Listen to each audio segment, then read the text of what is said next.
Heavy Cardboard, episode 24, Puerto Rico.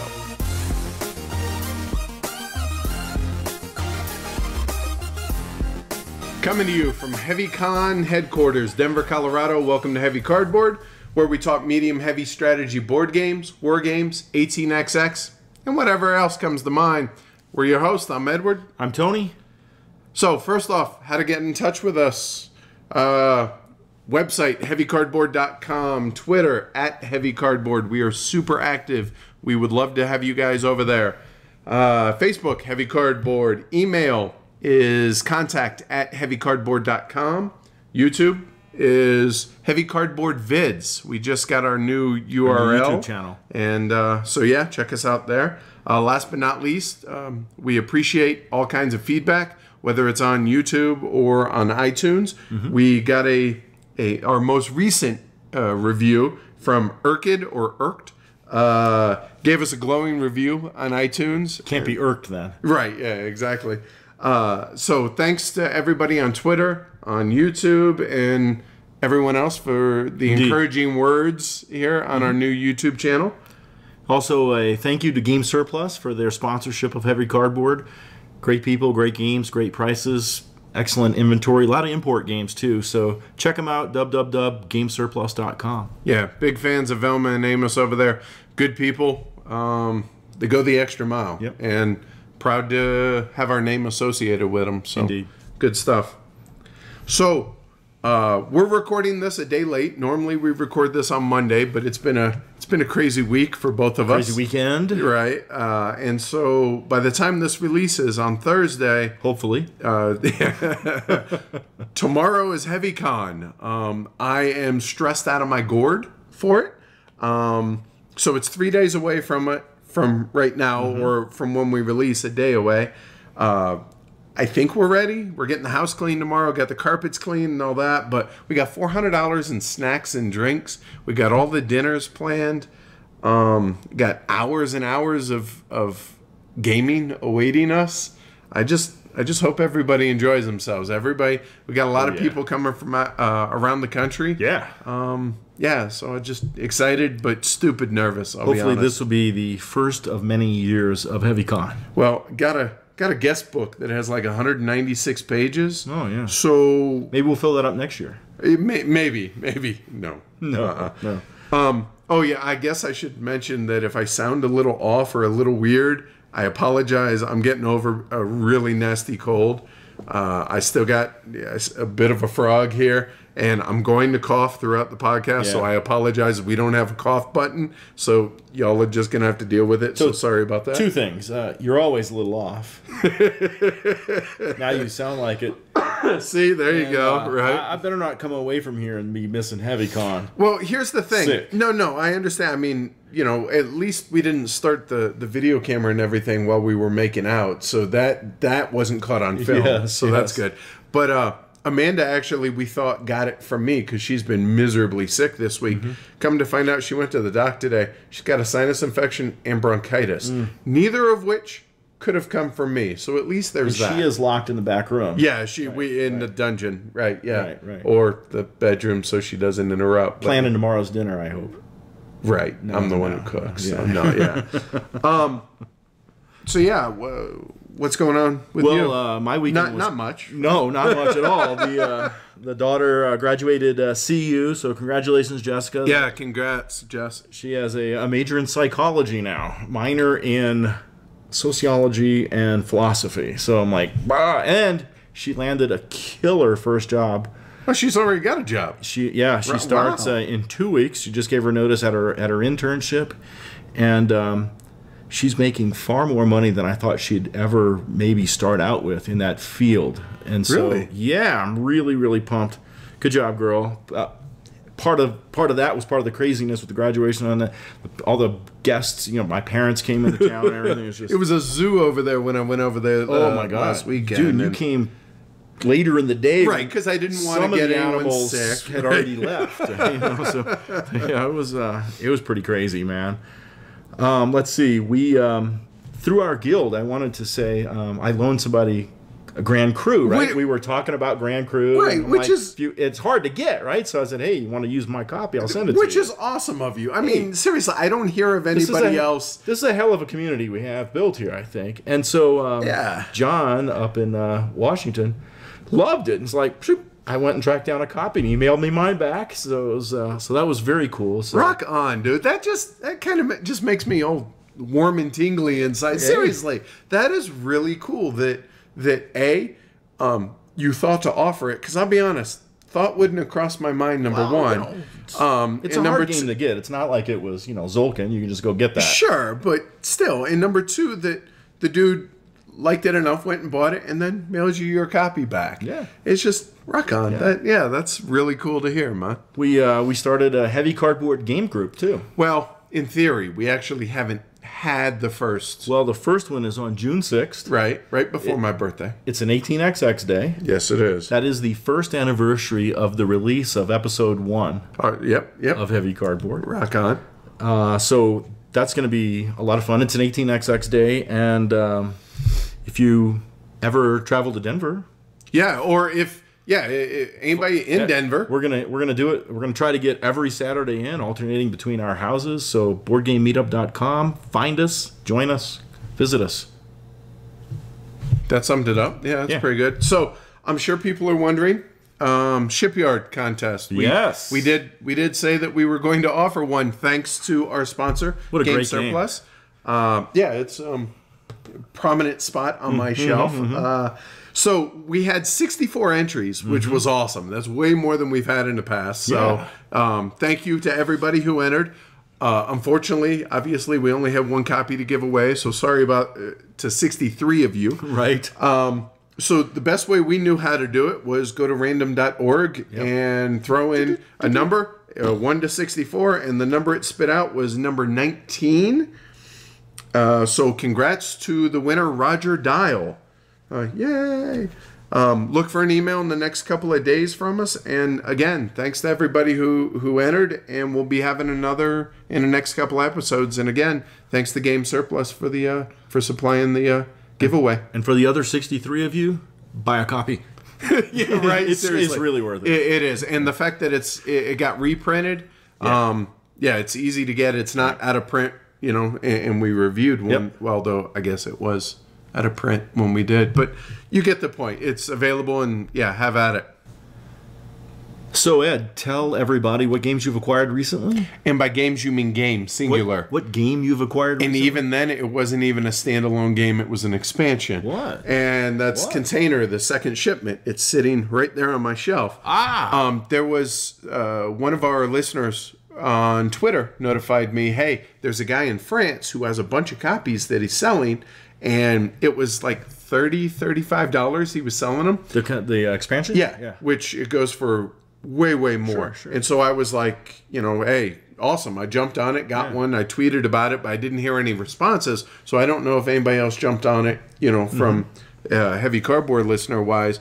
But so I'm really excited that I finally got that. Oh, it's cool. I understand that it's for what you get, it's not really worth the money, but the expansion is cool. But component-wise, there's just not a lot there. No, but there's some really neat stuff in there. My copy came with it, and I finally got to play with the expansion at Conclave, and it's got some cool stuff. Cool. Yeah, I'm excited to have it, but that's literally the only thing I've acquired. How about you? Well, I acquired Northern Pacific finally, and a quick shout out to one of our listeners, Travis.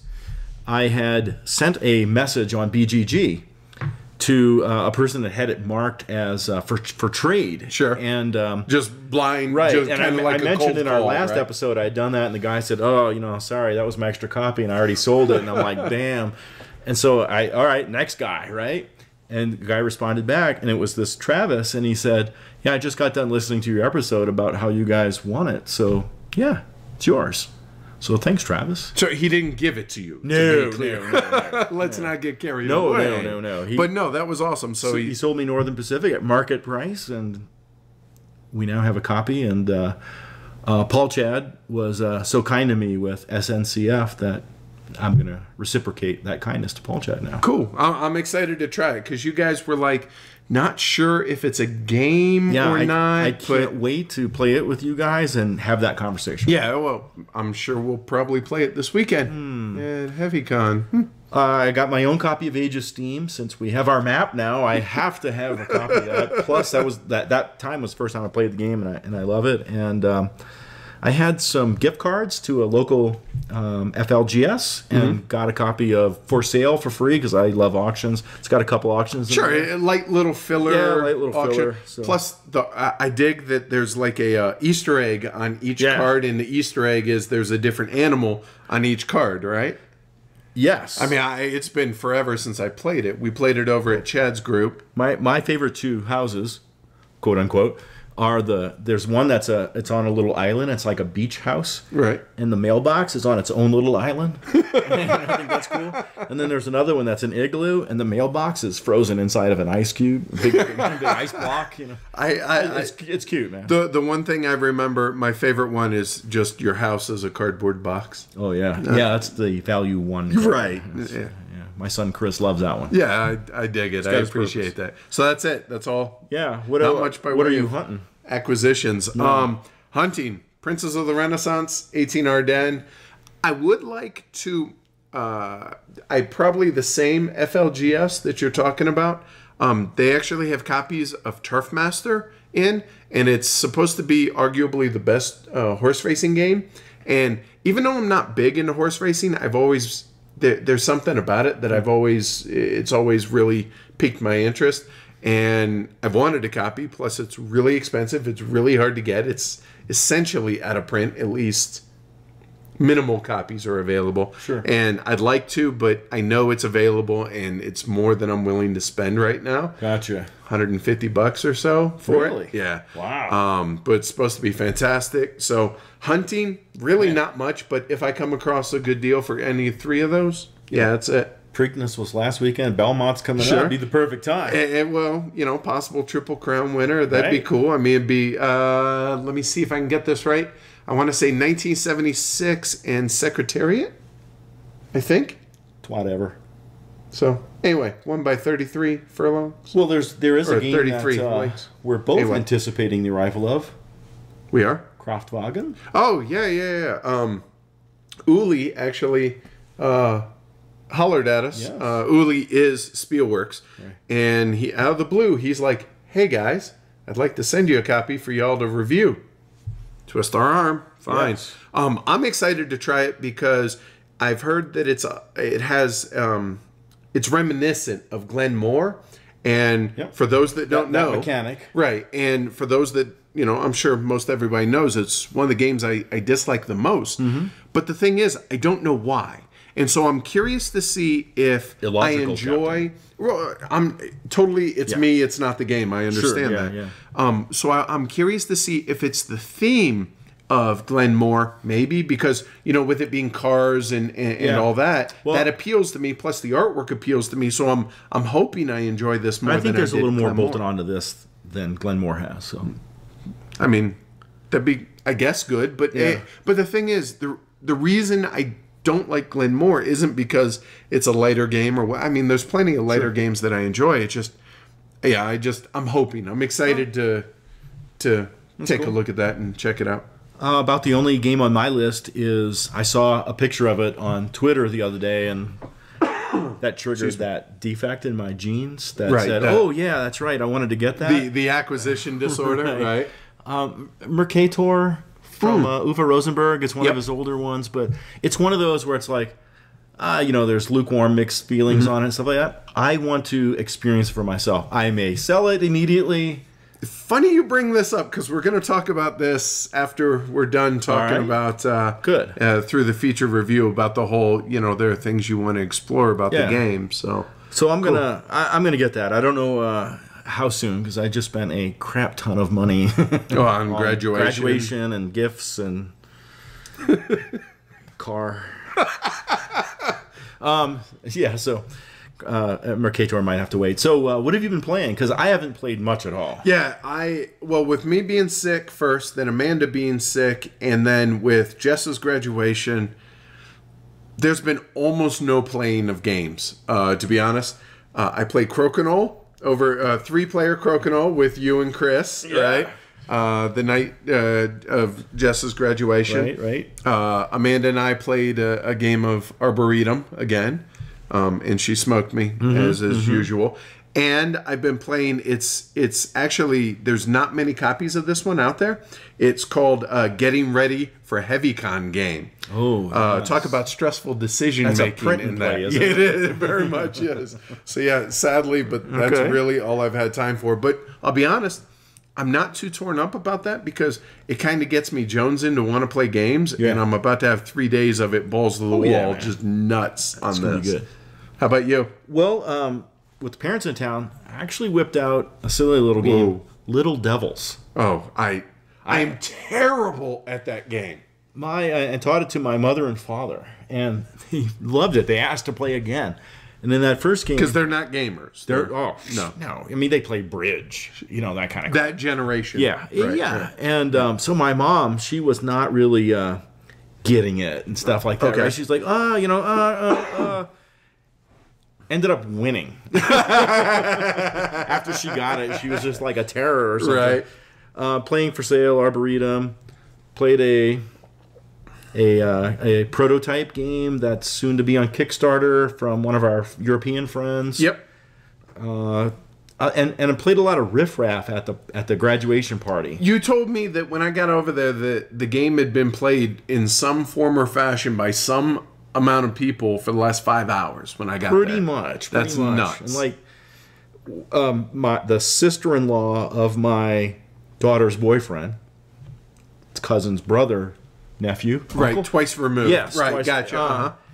She was like, she had never played it before. She was a savant. Dude.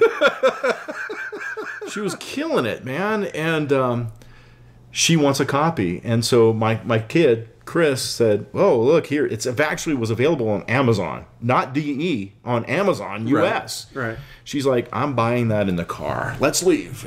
So That's cool. It was very cool. So I think Riff Raff is in that pantheon of dexterity games that has a different place than like a Bandu and a Crokinole because it's a little more accessible. Yeah, it's more, if you've never played a game before in your life, you can get this. Right. So. Cool. And you also played Crokinole with me and Chris. I think I won that one. Yeah, by a long shot. So now we have to have a world championship. Heavy cardboard world championship. Next year, I'm holding on to my title. Right on.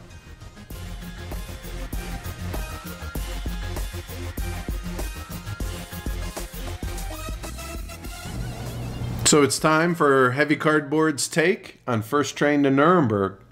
First Train to Nuremberg is a Martin Wallace designed game from 2010. Woohoo! It is a remake, if you will, I guess, of Last Train to Wensleydale, which was a 2009 Tree Froggy game. Okay. And the Last Train to First Train to Nuremberg includes Last Train to Wensleydale in the box as well. Oh, cool. Good deal. It is a 2 to 4 player game, takes about 90 minutes to play, and in the game you're managing a small local train company, and you're laying track and running trains in order to transport beer and mail and passengers to different stations on the map. The important things. Beer. Right. Yes. We don't need so much mail. It's junk anyway. Local investors are going to top off your coffers of your local company every turn. But at the end of the game, they're going to want a little return on their investment, obviously. So what's happening is at the beginning of every round, you're going to compete in an auction for influence. And the influence is in a couple different categories. There's government influence, train influence, and influence with the red and the green, the two national railways. And all of them are very important to have a lot of influence in. The government is important because that sets the turn order for laying track and delivering goods, plus it's currency for dealing with the landowners because there are spaces on the board that will have landowners on them. Right. And they need to be handled by the government through your influence thereof to get them out of the way so you can lay track through their land. Eminent domain. Exactly. Right. The train influence is the turn order determinant for renting trains, and it is the currency for doing so as well. And renting trains is a wonderfully competitive little thing right there, because the different trains each have different strengths. The red and the green influence, the two national railways, having influence there is really currency for connecting to the stations of those guys, and it's a measure of their willingness to take over your unproductive rail lines. Because in this Martin Wallace game, that's his meanness in the game. The nationalization? Well, your lines become unproductive because when you're delivering goods and passengers, they're ablative. They go away. And so the rail from here to here is now not so valuable anymore, and you have to pay upkeep every turn. So what you want to do is have influence with these other national companies so they take over and nationalize those lines, get them off of your payroll. Nice. Yeah. When you're laying track, man, that's always fun. And it's a competitive little race game in there as well. There's rivers to contend with, different kinds of terrain, as well as those landowners. And when you're laying track, you're spending those investment cubes that you have, that the local investors have paid you to do your business with. You're spending those to lay track. Okay. And if you've used too many of those in the auction for the different influence, you won't have enough to lay track, right? And so you might have to dip into the other influence, which can be used as a currency for laying track, but it's really not a good exchange rate.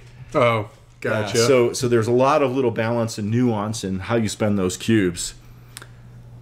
And then when you do rent the trains using the brown influence and you're carrying the people and the goods for profit, that's also a very, very competitive part of the game. And the profit part is a difficult part as well. You really need to manage being aggressive in getting the track and getting the things moved, and then nationalizing the track behind you, because be aggressive. The game's profit track goes from +5 to -13. Ouch. Meaning you're going to be in the red. You know, that's the interesting twist of this game, is you're operating at a friggin' loss. You know, and it's like, how do I minimize my loss and maybe tip into a little bit of profit by the end of the game? And it's very, very difficult. So the rules do need some clarification. There's lots of resources for those online. They weren't great, and the game is extremely fiddly to set up, because basically you're pulling stuff out of bags, putting it on there, then you're taking some stuff off, and it's just, oh my god. But I think it's so worth the fiddly setup. It's a very good change of pace game, and a good railroad game too, in my opinion, for what it is. You lay some track and you run a crappy train company for fun and profit. Woo! Party! Quote unquote profit. Yeah, that's funny. It's got auctions, different currencies, route building, pick up and deliver, and tough Martin Wallace economics. So I give it a 4. Played it a bunch of times, and I think it's worth checking out, especially if you're into train games and you like something a little change of pace. If you guys notice, I didn't chime in much there because I haven't played it yet. I got it as a throw-in almost in a math trade. It was like a sweetener. Yeah. So I'm excited to play it. I just I don't have much to add. The research I did made it look cool, made it look interesting, made it look like another Martin Wallace that I wanted to experience. It's good filler for us. Right. Well, a little bit step up from filler, but yeah, so definitely, hopefully soon I'll be able to get it played. All right. That's First Train to Nuremberg.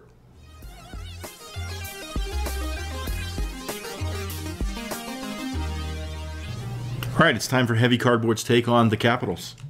So The Capitals, published in 2013 by Mercury Games, designed by Tiago Boaventura.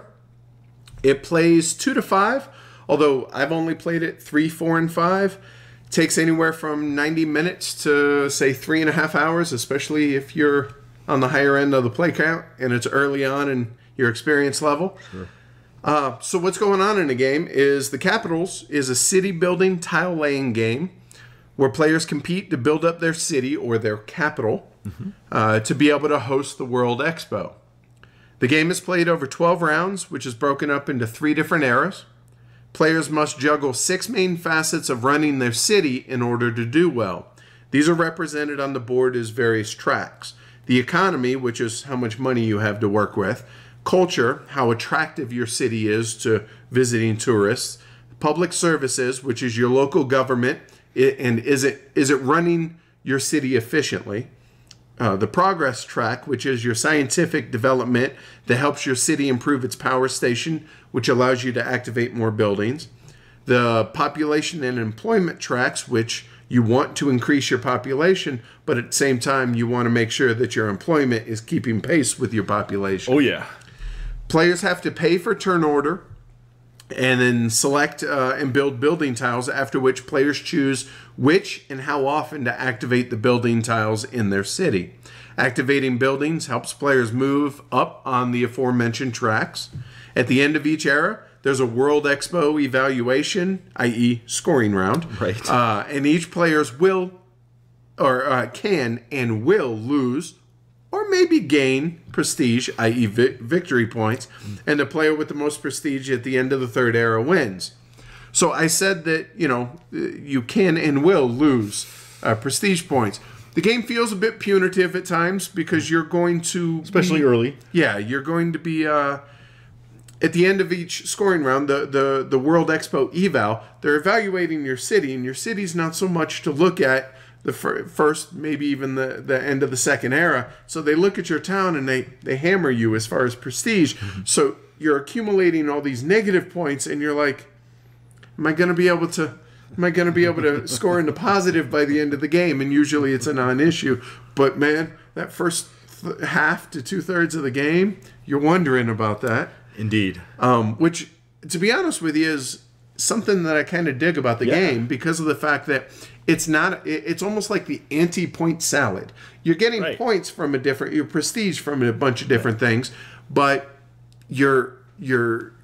it's not rewarding you for every little thing you do. It's like, hey, keep working at it. Right, exactly. Hey, maybe one day you'll get there, but right now you're not. Rub some dirt on it. Next turn. Right. I dig the 3D nature of the board. It has a cool, look to it. Yep. Component quality is fantastic on this. Super thick cardboard, chunky wooden bits, the little tourist cars and everything. Mm-hmm. Big fan of that.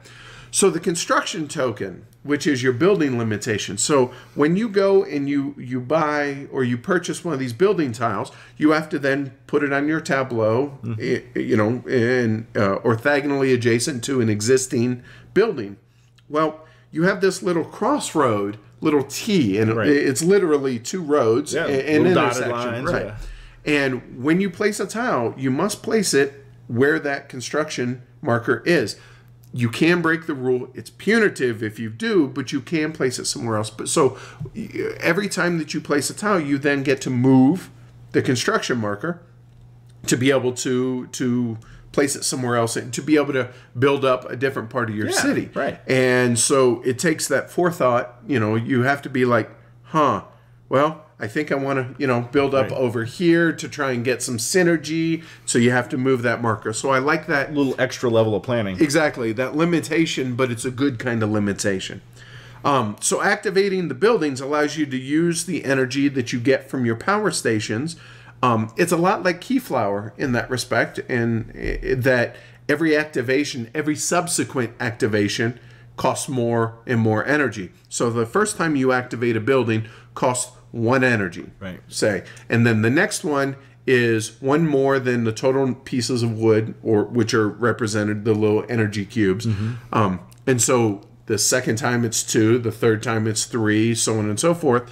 So it gets harder and harder, and it kind of harkens back to a game that we both really enjoy, which is Keyflower. Right. So tourism in the game, which I mentioned a little bit, that it's that culture track, how attractive your city is to the tourist. People, and by people I mean the pseudo people in your city, are going to want to go out and venture to other cities. They're only going to want to go to the city with the highest culture. And so the advantage of being higher on the culture track is you get everyone else's little tourist cars. The little cars. Yeah. Right, which help you activate buildings cheaper.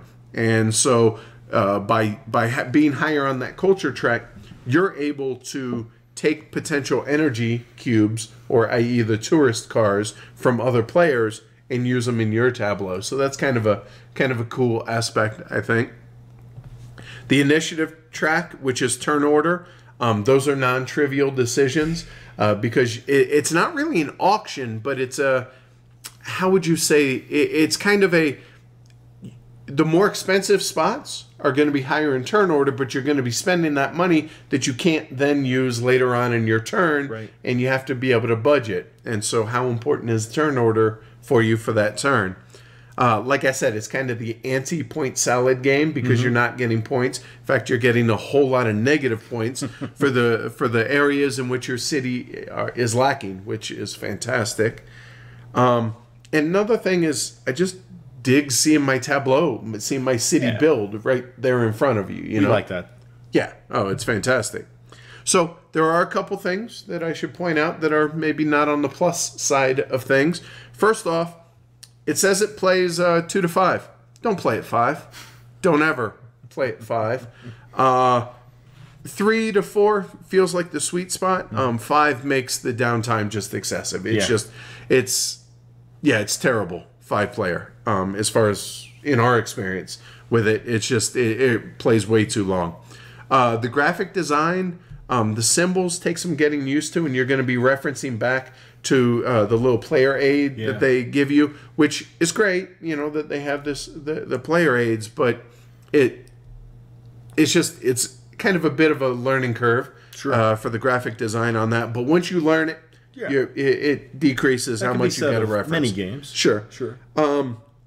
And last but not least, it rewards multiple plays. So the game might feel a little long for your first play, like, wow, that, you know, some games kind of hum along and 4 hours goes by and you're like, wow, where'd that go? The first time you play this, maybe not so much. It might feel all that time, but it decreases significantly as you get more and more plays. It's just a heavy, brain-burning city builder that rewards repeated play. And we didn't go too far in depth on this, just we want to feature it later on in a future episode, so hopefully look for it then. As far as a rating, I'm going to save it for the featured review. So good idea. Yeah. So that's the Capitals.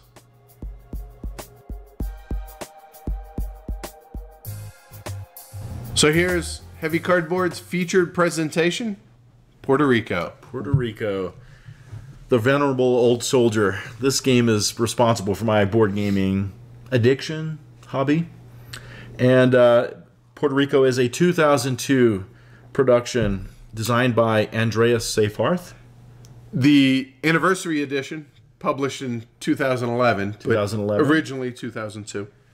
The artist is Franz Fowinkel. Is he the same artist? Nope, different artist. It is. But there are 3 different artists for the anniversary edition. I did not know that. Yep. Awesome. Yep. Publisher, Rio Grande Games, and about Aaliyah a billion and others. Yeah, exactly, right. So, it's a 2 to 5 player game that takes a couple hours, give or take, with a player count. Availability and cost for Puerto Rico is, for this edition, the standard edition, is about $32 online. I've seen it. $44.95 is manufacturer suggested retail price. And the anniversary edition's a little bit more. If you can find it, if you can, $200 to $300 online. Usually, like on Board Game Geek, on the marketplace there, people are reselling it. Not easy to find anymore. Apparently, I think people saw it online for $60 when it came out. Wow. Yeah. For plays and player counts, I've only ever played 3 to 5 player counts. Same here. Just numerous ones over the years, but I've never played 2-player. You know, the funny thing is the 2-player official variant actually came in the anniversary edition. I've yet to play it. I've heard that it actually plays same. I've heard pretty it's well. Now you are very much the experienced player when it comes to this, as far as the 2 of us. Sure. I've played it anywhere either 5 or 6 times. That's it.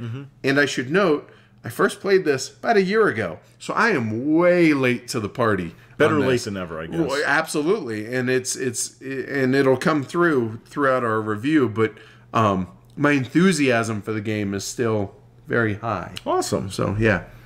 Scalability for the game, I think, is quite fine. The sweet spot's 4, but 3 and 5 is fine in my opinion. Absolutely, and they play differently, yes. which we'll get into. But yeah, I think it scales, and like we said, apparently 2-player as well. But I mean, it's not a 2-player game if you ask me. Probably. I'm willing to give it a try and find out. Okay. I guess I'm not, since over the years I have not done so. All right, so as usual, we don't really teach how to play a game, especially a game like Puerto Rico that's got so much media out there on how to play it, and no doubt when to play it and why to play it. So we're going to just touch on a couple of things that make the game, well, a couple of things that will make our points about the game make sense. Sure. Have some context. Yeah. So, roles. The game's a role selection game, and that's the gas that fuels the engine of this game. Every turn, beginning with the governor, players are going to select a role for that turn. Everyone will do the action that comes with that role, beginning with the player that selected the role, and that player is going to get a little special bonus, a little extra vigorish on top of that action that the role provides. For example, the builder, if I select the builder, everyone's going to get to build, but I'll get a 1 coin discount in my building. Which can be significant. Absolutely. Critical, even. After the end of a round, the governorship will rotate, so everyone will get to be the governor numerous times and have the first selection of roles during the game. And the roles are basically a builder, a prospector, a captain, a craftsman, a mayor, a trader, and the settler. Trader as in trading goods, not... Trader. Right, not Tor. Right. Yes. There are plantations in the game. You have your little player mat, each one, and it's half divided into the city of San Juan and half divided into a wilderness area that you're going to cultivate little plantation tiles in. And these are going to produce the crops that you're going to sell either raw or processed in the market or ship them away. There's corn, which is never processed, only traded raw. And there's indigo, coffee, tobacco, and sugar, all of which are processed in specialized buildings in San Juan before they can be sold or traded. And all thematically, historically accurate. Very cool stuff. There's also a quarry that you could put down in your plantation area, which produces stone. And that just functions as a discount mechanism when you're building buildings, you know. In order to produce goods, the fields must be worked. They must be staffed. And which makes sense. Absolutely. Corn does not harvest itself. Right, right. So that you're going to need to position a limited supply of workers, they call them colonists in the game, in your different fields and in your different buildings, but more about that in a second, in accordance with your strategy, whatever you're trying to produce. And it is a limited supply, so at first you need to be really careful about where you put them. So the buildings. Some of the buildings will process the raw crops into sellable, tradable goods, and other buildings will just grant you special capabilities during gameplay. For example, the indigo plant. What do you think that does? I got nothing. Okay. Makes indigo, right? Out of your indigo plantations. Sure. But the small market gives you an extra doubloon when you sell goods in the marketplace, right? A key feature of the buildings are their limited supply. Mm-hmm. And so if there's one you want, you better go after it. Because there's not everybody in the game is going to get the same building. They're all purposely limited less than the number of players. Right, exactly. And the buildings cost money, coins. Of course. The quarries are the discounts for those things. So getting a recurring income with some of your buildings and things is a pretty important little part of the game. And buildings are also a very important source of victory points at the end of the game. Which is the goal of the game. Yes, victory points. When a player has built 12 buildings, i.e. they have filled up San Juan, that's one of the end game conditions. So there's the colonists. And the colonists are that resource that's required to staff both buildings and plantation fields in order to get your engine going. Some of the buildings can even take 2 or 3 colonists for a little greater productivity in the buildings. And for a chunk of the game, like I mentioned earlier, the colonists are in short supply, so you're really playing oh my God, I need to steal put this from Peter, give to Paul type thing, right? But eventually, you're likely to have more than you need as the game goes on. Guys are out fishing, just hanging out on the beach. That's right. Whatever. Right. In the slums there of San Juan. I like to think that they're, drinking the rum. Right. And one of the end game conditions is when the game runs out of colonists. And then there's shipping. And shipping is another thing that you do with the goods that you produce. You don't sell these in the market, you ship them back to Spain for victory points. There's only 3 ships running in the game, and each one can only carry one kind of good at any one time. And so there's this whole thing about monopolizing what's on a particular ship and limiting VPs for other players. You know, that's a key tactic. Boy, is it. When a ship is full, it sails off, and then it's ready to be taken over with other goods. Right. And one of the cool things about limiting the other people's use is when you can't ship everything, there's only a limited number of things you can keep on your dock, and then the rest of your goods will expire. Right. And that's, in a nutshell, what Puerto Rico is all about. There is an expansion for Puerto Rico. 2 of them, really. And there's 14 more buildings. Mm-hmm. And forests, which are like quarries, but the kind of cool thing about forest is you don't have to put workers in the forest to get your discounts, but instead of 1 quarry giving you a discount, it takes 2 forests to give you a discount. Huh. So that's pretty cool. Rock on. And that's what's going on in Puerto Rico. Well, let's talk about the cardboard that you get in these 2 boxes. So Tony's going to talk about what comes in the standard edition, and I'm going to focus more what's in the anniversary edition. The reason being, I have 0 experience with the standard edition. I know, first world problem. I understand that. Yeah. I'm just saying, we've only ever played this version whenever we played together. Yeah. Right. Yeah. And so that's all I can speak to. I mean, I've seen pictures. I've, read up on it online, but why would I bother when I have the precious? Absolutely. So components and graphic design in the normal version, the standard version of the game. Sure. They're plain. Okay. They're fine. Okay. They're dated. So is it now? I'm curious. Now, for those that are not familiar with Puerto Rico, but maybe familiar with a game like Castles of Burgundy, they're both a Leah. Are they similar component quality to something like that? Just kind of thin, flimsy? Oh, no. The quality of the cardboard is quite fine. Okay. It's not as thick as in the anniversary, but it's quite fine. It's not wafer thin as they are in Castles of Burgundy. Okay, all right. But just artwork-wise. Bland? Yeah, okay. No pictures, just words. All right, well, see, now with the anniversary edition, I mean, everything is top-notch. The super thick tiles, the ships, the player boards, the tiles they did a really smart thing with this. They have gorgeous artwork on one side with all the buildings. Mm-hmm. You flip them over and it has all the description of what the building does, so you don't have to reference back. Granted, for those people that have played the game a million times, they get to enjoy the artwork side, whereas us newer players still use the other, but the option is there, which is fantastic. It comes with metal coins. Yeah. And they're a little small. They're kind of they're like dimes. Pennies. Smaller than pennies. Yeah. I'd say more dime size. But they're beautiful. They clank. I mean, they're metal coins. What else do you want, right? Exactly. They have big, chunky crates for the goods, which are awesome. Instead of, in this game, they're octagons. In that game, they're crates. Yep. And like I said, the artwork is beautiful through and through on everything from the ships to the player boards to the buildings. Also, the colonists are just they're like Advil in this one. They're just little tiny, and over there they're the octagons in that. Right, they're what were the goods in the like basic half-inch high, quarter-inch octagons in there, and they're like aspirins over here. They're tiny. So they're like the guys in through the ages. Oh, yeah, that's not good. Yeah. So the graphic design is pretty clear, and I had no qualms. Sure.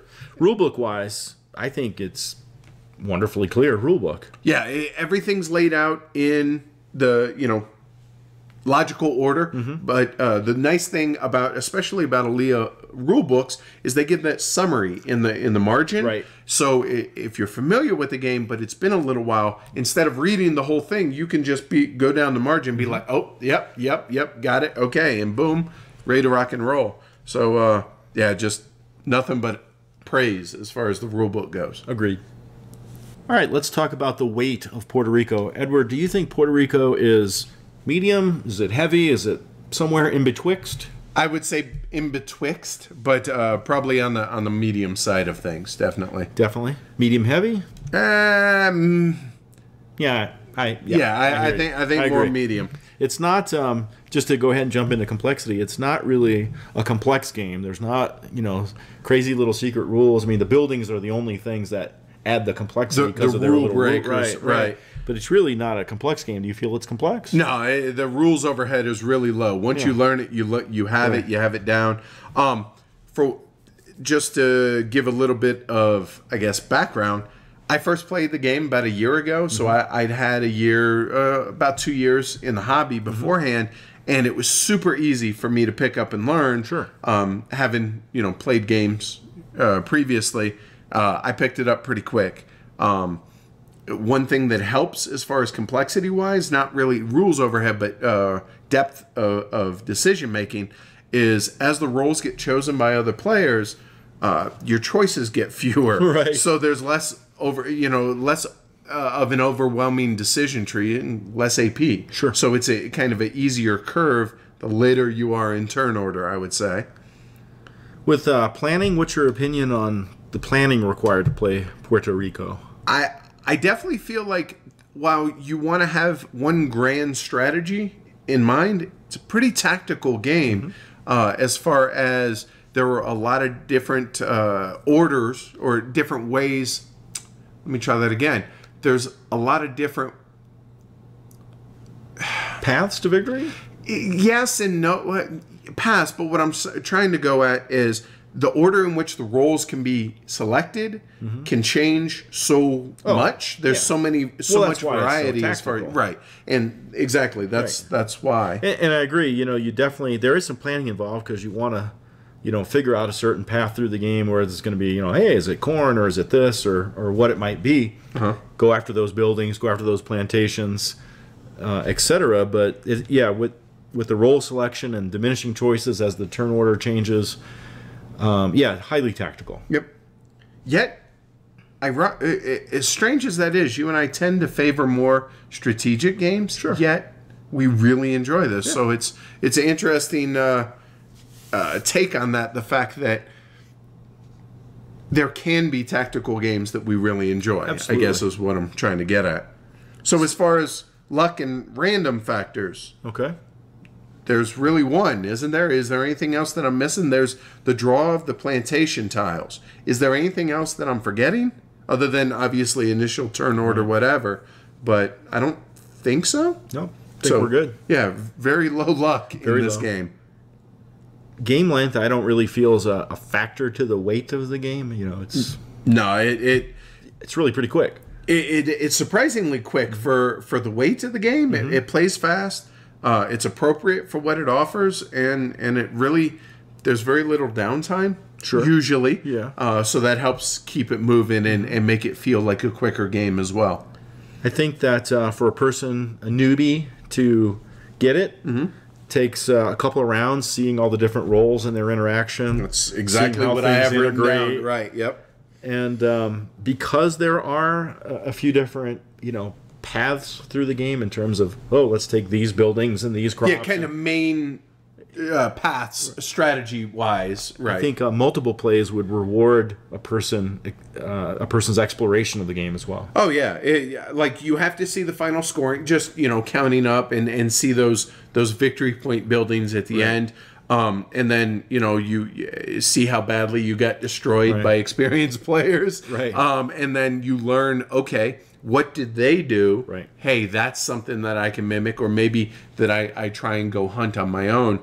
But yeah, as far as getting it, few rounds just to see what the different roles do. I agree. Cool. Well, let's talk about what we enjoy about Puerto Rico. Well, it's the gold standard for role selection games, right? This is the mother of role selection. This is the one where they all come from, is it not? Yes. There's a lot of game, and it plays, surprisingly quick. Or relatively speaking, it plays quick. Sure.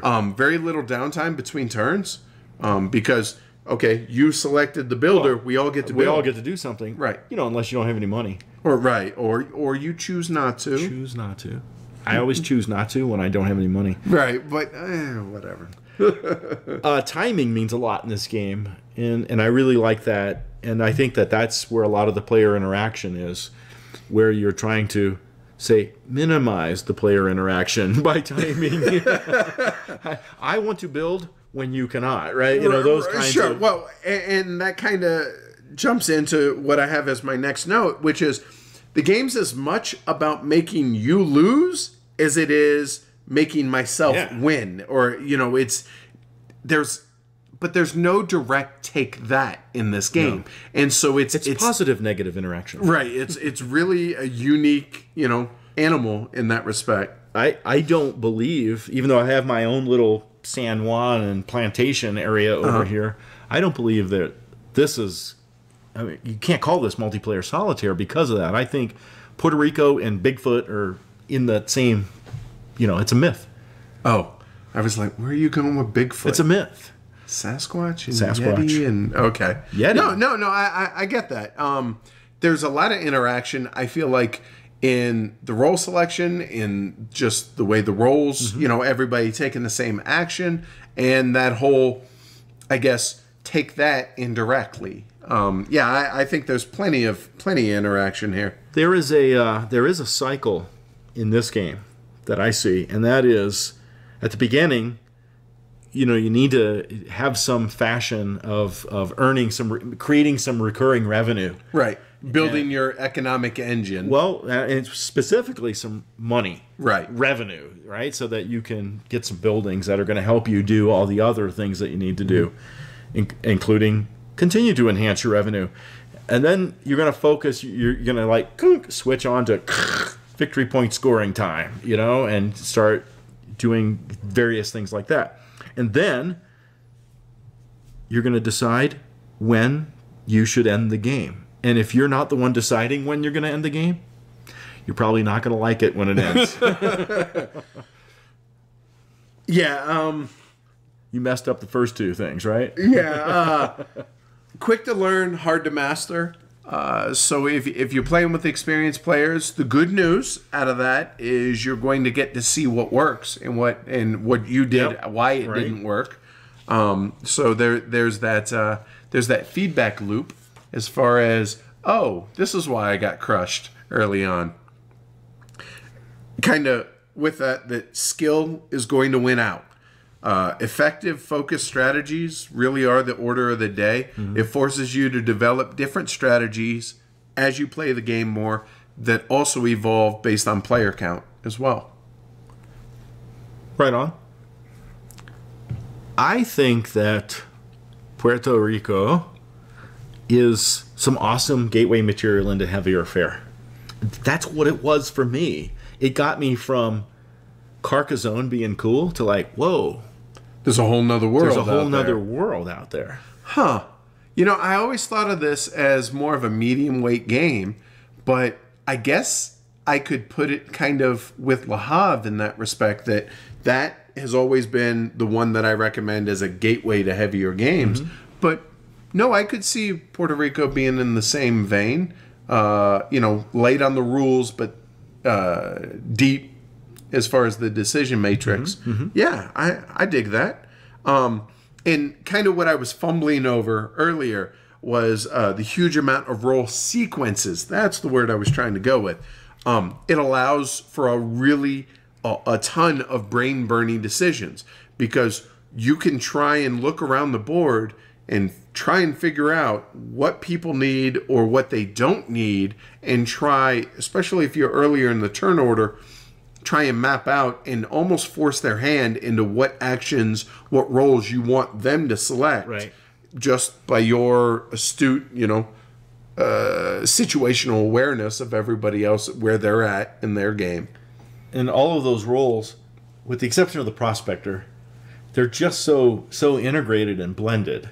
And I think that's what is part of what makes what you just said possible even. Sure. It's like you're setting them up. for them to soft pitch to you, maybe. Right, exactly, and that's what you're trying to do. You're trying to either get them to throw you softballs or make it to where, like you said, oh, you don't have enough money to build? We'll go ahead and choose the builder. Right. That type thing. Yeah.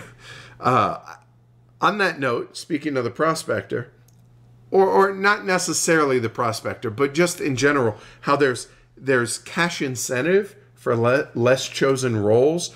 How after every round, for every role that wasn't chosen, you added a bloom or a buck on there. Right. And at a certain point, the temptation is going to be too much to be like, okay, is that the most optimal move? Maybe not. But man, that's a stack of cash, and I don't really need another indigo plantation, but I need that $4. Right. Yeah. And that's pretty much it. Another thing, and a huge kudo, I guess, to the game design is outside of the occasional AP, role selection, there is very little downtime in this game. Yeah. If you're not paying attention, then you're gonna screw up, make a suboptimal move, tee it up for someone else, for example. So you really need to be paying attention. There should not be any downtime. You need to be paying attention, like you said, looking around the table. What do I need? What do they need? And making your decisions from there. Which, obviously, your first game or two, you might not be doing too much of that. You're going to be pretty self-absorbed. Sure. But you should be fully engaged once you're competent. Even when you're incompetent, you're fully engaged because you're so worried about what you're trying to do in your own house. I dig that there's tons of variants. So, I mean, let's face it, Puerto Rico's been around, 13 years at this point, and some people have played this thing to death. Mm-hmm. I, thankfully, am not one of them. And so the base game and the nobles and the building expansions, which, again, I've never played without those. Right. So that's enough game right there before I go exploring. There are just a plethora, Jefe, of variants out there, like a 4-player to where it's a team game almost. And well, even with the expansion of the new buildings, there's a way to like draft which buildings are actually in this game, which is how we normally play, which makes it difficult when you're learning the game. Right. You're like, I don't know, that sounds cool, we'll go with that one. But it keeps it fresh, and that kind of rolls into kind of some things that maybe we don't like, but that some of the buildings are pretty bleh, and so I'm looking at you, University. What? Is that and so being able to draft the initial buildings with the expansion buildings, and again talking about the anniversary edition because that's the only experience I have, and that comes with both those expansions. Mm-hmm. You're drafting those buildings, so those buildings that are bleh, that you don't want in the game, don't draft them. Problem solved, right? Yeah, sure. Unless somebody else is playing, they want one of those in, and so if you're never going to get your full what you really want. Oh, sure, but that's part of the draft. It's not a Tony draft. It's a us draft. Damn. Yeah, right. So let's talk about things not to like in Puerto Rico. Yeah, so setup can be a bit lengthy, especially when you're drafting what expansion buildings to use. I don't think it's excessive, but it can be a bit, more than your average game. Sure. I agree with that.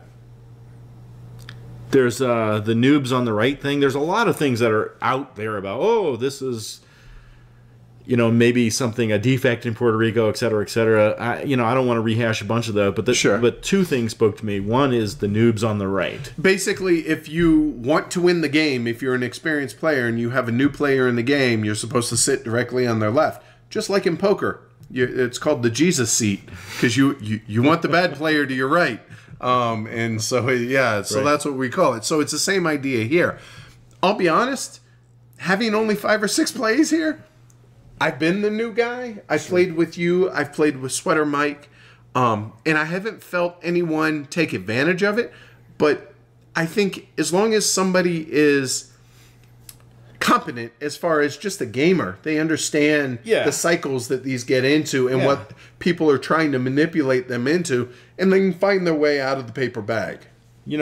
I don't think the the hype about it is proportionate to the amount of hype. Its real effect in the game. I mean, there's lots of games where players screw up the game balance. Right. One thing that you can do about it is maybe adjust your seating. Another thing you can do about it is, how about explaining the phenomena to the new player before the game, especially if they are a competent player, so that they can be on the lookout and understand. So I understand that a lot of players want to experience the strategy and learn the game on their own, which we're not talking about giving them strategy. We're saying, look, keep an eye out for this, and people are going to try and push you in whatever, and just make them aware of, like you said, the phenomenon that the game is subject to, or at least accused of, and move on from there.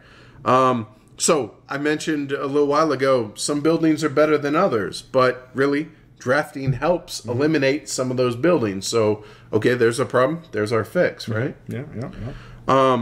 So at this point, obviously, with this game being out so much, some people are going to be burnt out on Puerto Rico because they probably played it to death when it first came out, in the early to mid-aughts. And I would say maybe check out some of the variants out there and give it another go, The other thing that spoke to me on the list was initial turn order. Apparently, it's been statistically proven that starting with corn is a slight advantage, and it varies with player count, etc. Is that like white has an advantage in chess? And so there was something they do in tournaments I think is pretty cool. Mm-hmm. Bid victory points in half victory point increments and stuff for turn order. Problem solved there, I guess. You want to be first? Might cost you 2 or 3 victory points at the end of the game. Interesting. And to be honest with you,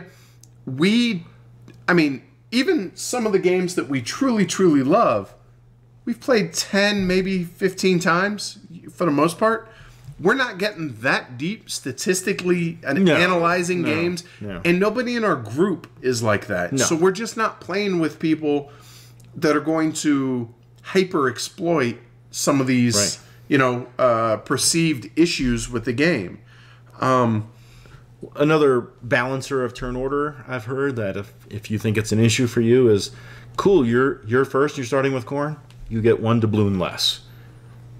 Offsets. Yeah. Okay. So, like you said, though, it's just never been I'm not at that level. I'm happy to admit I'm just not at that level. This ain't 18XX. Right. Relax. Play the game. So with the huge amount of role selection sequences that are out there, those prone to AP can bog down a little, just get lost in looking around the table. Okay, and then move on to the next player. And in a 5-player game, that can be a bit of an issue. Mm-hmm. So just, a little elbow to the ribs will take care of that, right? Absolutely. Just go ahead and take the prospector, will you? They do that, and then they go, I'll take the prospector. And you're like, wait, you just studied for 5 minutes for, really? You're going to do that? That's all right. So one thing I failed to mention earlier, it's kind of hearkening back, I guess, is the difference in player count. And so some people have said that 5 players can be a little too chaotic. And you mentioned earlier that 4 feels like a sweet spot here. If you feel like it's too chaotic with 5, apparently, again, I don't have enough experience to say definitively, but 3-player you tend to have the most control in the game, because you're not having to wait so long until your next turn. So that makes sense. So if you're worried about that, loss of control, play with fewer players. All right. So you wanna talk about it? Sure. All right, go for it. You start. Nope. Okay. So I guess we should mention that the game has implied slavery in it. Yeah, this just in. Puerto Rico, back in colonial times, had slaves. Yeah. This isn't news. Slavery's terrible. Slavery's still going on. There is nothing positive whatsoever in any respect, in any way, about slavery. With that said, however, this is a game. Mm-hmm. You and I are both war gamers as well. We like historical themes. I have no problem with slaves being in the game, whether it's this, 5 tribes, whatever. Just doesn't bother me. We're not.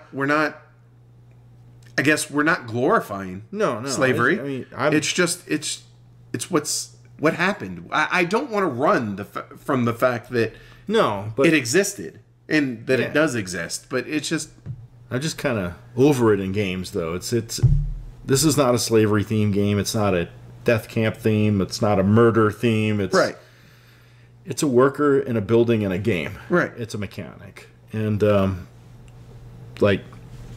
it's an abstraction. So, just if this was a white labeled box of mechanics, it would still work equally fine. So, yeah. Yeah, if it bothers you, don't play. Don't play, I guess. I just, it's a non-issue. Just zero issue whatsoever. And the fact that the colonists are brown, I don't get, whatever, right?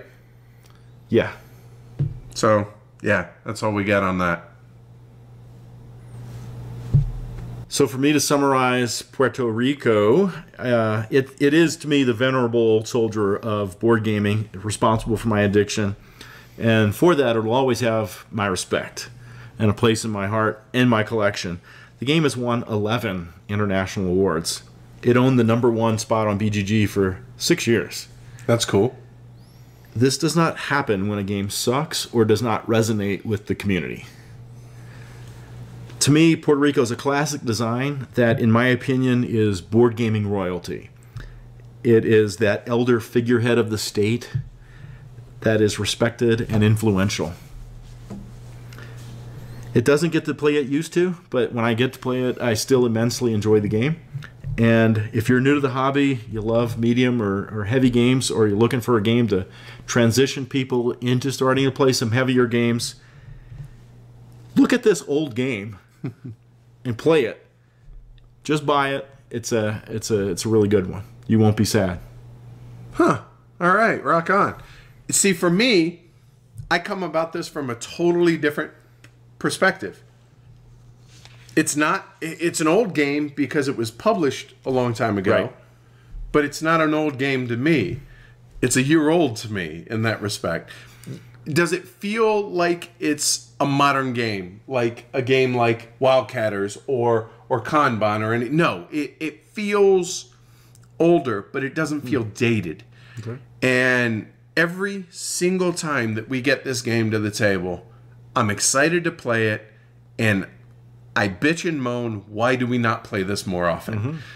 If it wasn't for this podcast, I'd probably play it more than we do, for the simple fact that we're having to churn through games for the podcast. We play a lot of different games. We do. And not all newer games, Nope. just we have to get through the games. It's a game that I thoroughly enjoy. I easily foresee myself playing it another 20, 30, 40 times before it's all said and done. And I'll be honest, I can't wait to play it again. So what's your rating for Puerto Rico? That's tough. But you know what? I'm just going to give it a solid 5. A solid 5. A solid 5. Is it a Hall of Fame game? It's a Hall of Fame in a sense that it's 13 years old and it's still a top 10 game on BGG. But it's just, there's not enough oomph there, and there's enough questions, I guess, about long-term viability, about the no. As far as not so. I'm failing in my description here. I do wonder if some of the gripes about the game long-term matter once you get 30, 40 plays in on the game, but realistically, how many games am I going to play 30, 40 times? But yeah, without rambling anymore, I'd say solid 5 for me. For me, given what it meant to me, what it still means to me, its awards, its perch on the rankings and everything, if this is not a 6, there is no Hall of Fame. There is no Hall of Fame if this is not a 6. Well, for you, but keep in mind, I don't have that history with the game, though. I think its influence on the hobby and its standing in the hobby has irrespective of my personal biases, has declared this a Hall of Fame design. And I'm not arguing that. I'm just saying, for me, my rating, I don't have it as, but I'm not looking at it in the pantheon of gaming history. Sure. You know, if I did, then all older, you know, chess, crokinole, all those would have to be 6s too. And I wouldn't necessarily say that. All right. That makes sense? It does. Okay. It does. All right. Cool. Right on, man. Make me have to justify my rating. That's Puerto Rico, guys. All right, let's shift some conversation to some various other topics that might be on our mind currently. So why don't you start us off? All right. So the big news that came out this week: Spiel des Jahres and Kenner Spiel des Jahres and Kenner, or the kid game, whatever. So the nominees came out for that. Mm-hmm. So what are your thoughts? Okay. Mm-hmm. So thanks to the lack of coverage by the Spiel des Jahres people, and recognition or lack thereof of heavier games, that's where the Golden Elephant Award came from. That's why we came up with this Golden, because there really is no other, even remotely mainstream awards out there. The Schwerspiele. Sure, which means heavy game. Okay. Of the year. All right. So yeah, if you guys aren't familiar, check out our Golden Elephant Awards. Mm-hmm. We've done it for the last couple of years. Yep. Next year we may be expanding it to a wider, more categories. But yeah, we're just, when the heaviest game that's getting mainstream awards is something like Orléans, which is a fine game. We both enjoy Orléans. Good game. So hey, kudos to Tasty Minstrel on that. Nothing bad to say about it. But it's not Arkwright. It's not Madeira. Right. It's not Fire in the Lake. It's not. It's none of these type games. Mm-hmm. Why are they getting no love? So that's where the Golden Elephant came from, and hopefully y'all appreciate and enjoy and agree or not, as it were, with our choices. Yep. So yeah, I just wanted to vent a little on that.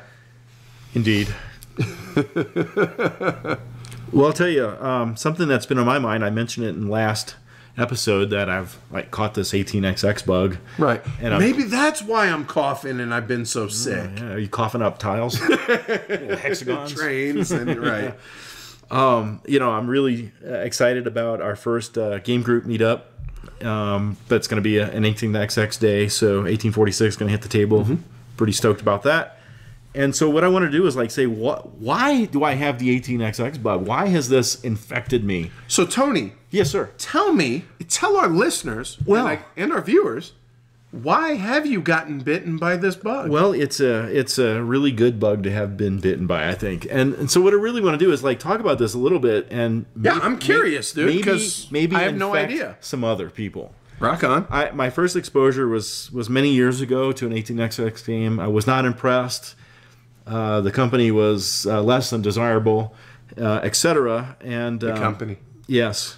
The other players. The humans, gotcha. Yes. Okay, yeah. And so my first real play was about 2 years ago at the reunion group, and I probably shouldn't have gotten into the game because I was a total noob. It was a heavier version. I don't even remember the name of it. Took a long time. I totally boom, shot myself in the noggin, and that wasn't a great experience. But that didn't temper me. It did delay me in playing. And then getting into some of the games like 1846 and stuff like that has refired this oh yeah, this is what I'm looking for. This is what I'm looking for. And so those things are that the game system is generally the same, right? It's a whole family of games that share the same basic principles, but there's this entire set of scenarios and nuances in the games. There's small private companies that differ in some fashion through the different games. Some games don't have private companies. There's different stock market implementations, different effects on the stock market. There's different maps and geographies and terrain in the different games. Some games have loans and mergers, takeovers, government assumptions, bankruptcy, receivership. Some games don't. Different combinations of that stuff. There's all this amazing variation of weight. and decision. And it's really cool. Often, we're both history nuts. The game has historical context to it, you know? Well, I mean, that's one of the appeals that I had for 1879 was it's set in the Northwest. Yeah.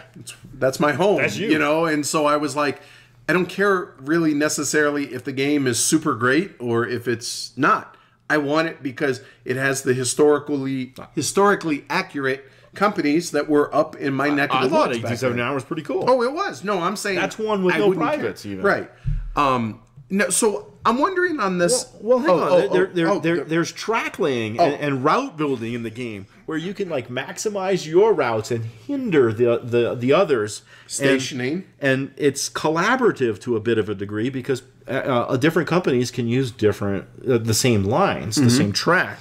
And you're right, the stationing, where to choose to build your stations is not only a key to your revenue growth, but, blocking out the competition. The corporation management. Managing your corporation, hopefully well. Or not. Whether that's on purpose or not, is a different thing. I like the division of corporate money and private money, too. I really like that in games. The train rusting, which is that obsolescence, which is like a keep up with the technology pressure or suffer. And how some games immediately, once that next level of train, say the twos, they're gone. Other games, a little bit lighter, kindler, gentler, and you get to run them one last time. Right. There's really little luck and random factors in. There's no luck. Well, sometimes seeding. Yeah, initial seeding order. The end. The long play times of many of the games, some of the shorter ones are 3 hours, 4 hours, and obviously they go up from there. But you really get to see the game develop and the tracks expand and things like your corporation life cycles. It tells a story. It really, really does. And lastly, it's just highly competitive play, and so I'm hooked. Rock on, that dude. I know when Paul Chad hears this, he's gonna do a little happy dance, whether he's on a flight somewhere or whatever. He's gonna be really happy to hear. I am really excited to hear that, and it's because I've been frustrated that like it's few and far between when we get to play them. And Amanda's a big fan. She holds her own in these. She's won a couple of these, so we have 4 at our beck and call, and I know there are others that are interested to this play. Is I was adamant, first Saturday of every month is an 18XX heavy cardboard game group day. And hopefully more than just that one Saturday. It might be 2 Saturdays throughout the year. You never know how it goes. Right. Dude, I'm really excited. I hope that what you the reasons that you are excited. I hope other people don't see it as so intimidating. Yeah, don't be. Just go with it. Get into a game. Get into one of the intro games. Right. And that's why I say 1846. It's totally different. And I don't want to get too much into this, but there are basically 2 main types of 18XX games. There's the 1829, which is more lane track and more about running good companies. Then there's the 1830 side, which is all about, killing each other and stock manipulation and just brutality, which I enjoy them both. But 1846 is more on the kindler, gentler side on the 1829, and it really is such a good entry-level game. But as, this whole row behind me, and this is nothing compared to what's out there, but there's a whole lot of these that get played, man. I can't wait. I'm excited that you're excited. So I have a question for you. And let me kind of work through this a little bit and see if it makes sense. I'll take a meandering path, as I am wont to do. So my question is, why are some people so apprehensive to buy games? And what I mean by that is, if you can afford it, if a game appeals to you, just buy it. Just go ahead and purchase it. Give it a play. Or 3. And if you don't like it, you know what you can do. This is crazy, and wait for it. But you can trade it away or sell it. And for, if not as much as you paid for it, close to. And so what? You pay $5, $10, $15 for a rental fee? Right. To be able to experience the game? And earlier in the episode, you had brought up, was it Mercator, right? Which is Uwe Rosenberg. Right. And you were like, I know feelings are mixed about the game, and some people like it, some people don't. I want to know my feelings about the game. And if you can afford it, go and get it. Mm-hmm. And then try it. And if you love it, great, keep it. If not, turn around and you can make back the majority of your money. Now, for those that are, I'm speaking specifically to people here in the States. Other countries, they might not have as, I guess, big a pool in which to possibly trade or sell their game. Mm-hmm. Then you have to worry about, shipping to a different country, and sure. that negates that. I get that. Even our Canadian friends, eh? But yeah, do you think I'm nuts on this? Because that's how I think about. If there's a game, I do a little bit of homework, and I'm like, yeah, that really interests me.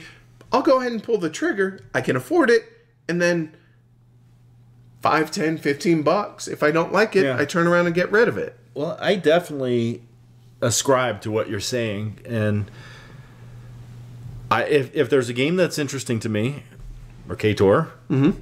I want to form my own opinion about it. If no one has it, that's one. For example, none of us have. Right.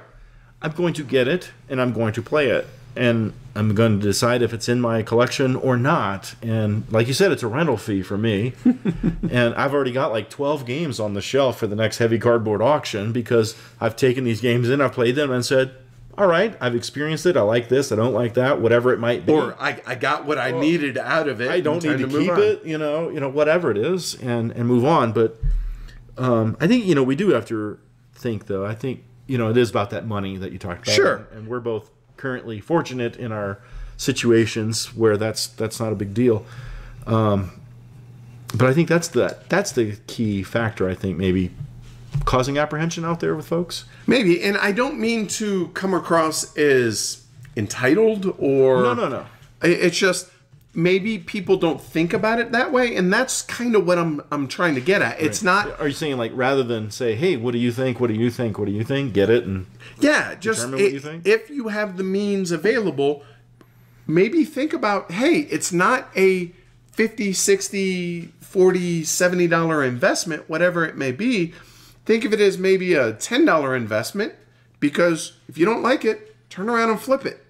And by flip, I mean turn around and sell it in the marketplace or eBay or whatever. I think a lot of people don't think about it that way. Or maybe it could be, you know what, their time's more valuable and it's not worth going through the hassle. And so, of all that. And that's entirely possible. But I guess my point was just maybe to open people's eyes and get them thinking about a different way to explore more games than they maybe normally would have. Okay. Fair enough. Yeah. That's all I got. Right on. Okay, time to bring episode 24 to a close. Before we do, one more word about Game Surplus, our sponsor, www.gamesurplus.com. Great people, great games, great prices. Give them a check out over there. Yeah, and let them know you guys went there from Heavy Cardboard. Yep. They're happy with us, so we don't need you to, but we'd like you to. Okay. Tell people how to get in contact with us, please. Twitter, first and foremost, we are uber active there at Heavy Cardboard. Facebook, Heavy Cardboard. Our website, heavycardboard.com. Email is info@heavycardboard.com. And our YouTube channel is Heavy Cardboard Vids. So, yeah, that's about it. That's by the time you guys see this, I'm hoping that I'm getting ready for bed before HeavyCon and I'm not totally stressed out any more than I already am. He'll be stressed. Well, I mean, we got, 18 people or so coming over to play games at the house? It's not like they're coming over to give you a physical. No, I know, but I just want them to have a good time. If they're traveling in, I want them to make sure they're having a good time. Yeah. So. They will. Okay. They will. I like the confidence. Thanks. Yeah. All right. So we'll catch you guys in a couple weeks. No idea what the next episode's going to be. Surprise. Yeah. See y'all. Hey.